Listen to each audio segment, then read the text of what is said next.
Look, okay, there's a few points here, right? So let's start with Graham Potter. Obviously, getting rid of Tuchel for Potter was a crazy, crazy decision. Every Chelsea fan thought the same. We all hoped for the best. We wanted him to do well. He should have left a long time ago. I think, watching his post-match interview after the Villa match last week, that was sad. I felt for the guy. You could tell he'd been crying, etc., etc. But I agree. Steadily crying.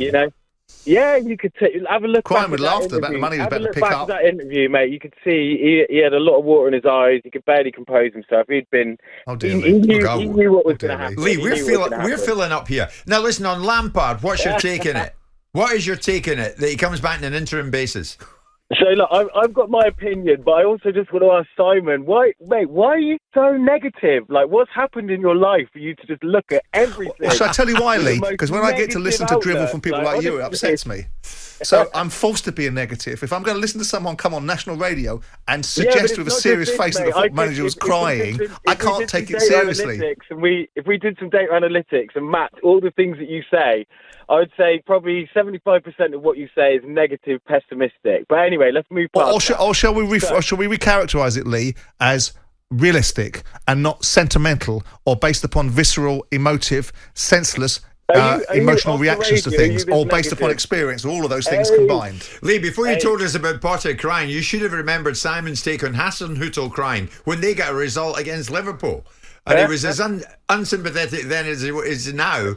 But I mean, on Lampard, you disagree. You can't go through life just feeling like this. You're projecting your inner negative self. Well, I'll tell you what, Lee. Next time I want some advice, I'll come lay on your sofa and we'll have a look at your little life and see what you're doing in it. Some advice, don't you? That's why you take calls in. Otherwise, it's just Simon Jordan projecting his thoughts continuously. Yes, right, indeed. So, I think that's the right way to go as well. You did ask me a question, so I'll try and answer it. Right. So to Lampard, okay, me personally, right? I am not sold on Luis Enrique or Nagelsmann. Okay, Sounds a bit negative to me. Either of them. I don't want either of them. Maybe, and you know this as an ex-chairman, Simon. Maybe there's a plan that isn't being projected and broadcast on every media outlet that's actually going on behind the scenes. We don't know. You don't know. So let's just accept that could be a fact. Okay. Number two. Right, Lampard, he had almost a 50% win percentage with Chelsea. He took us to the top four when we had no chance in most people's minds with the transfer embargo. He did okay. He's a legend. I agree with you, Jim. We need galvanising as a group, as a fan base, because we've lost a bit of faith recently. But also, if you just look at the numbers and let's write off Everton. Everton is just a joke, right? Nobody in that club. Sean Dyche. Sounds like you're being negative again, Lee. Sean Dyche is a very unique character that can do things with those types of clubs, right? Not many people can do that. Lampard right now is absolutely perfect for us. He's going to steady the ship. We've got no expectations for this season. If we do something in the Champions League, we do a Di Matteo.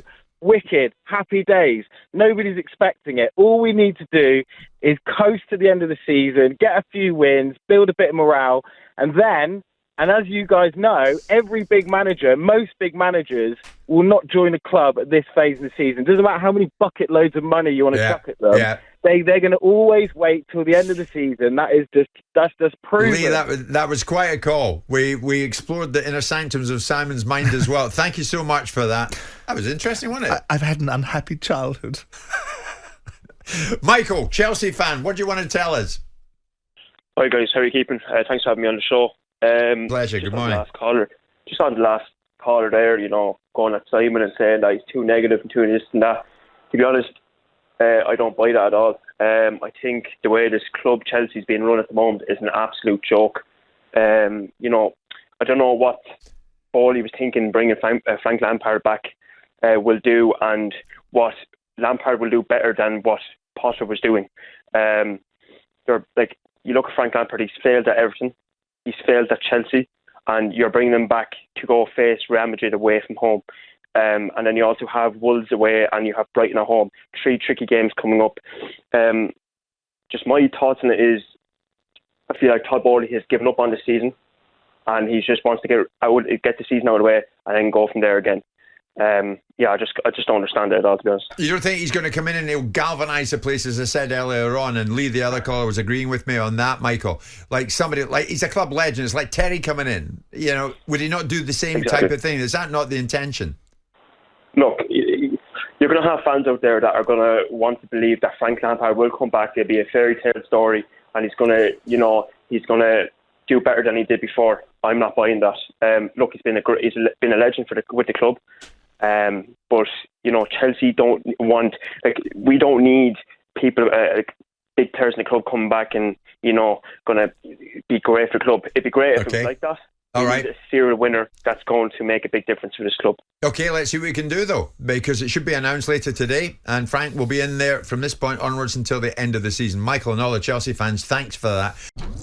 Jim White and Simon Jordan, Monday to Friday mornings from 10 on AM, on DAB, via the talkSPORT app and on your smart speaker. talkSPORT.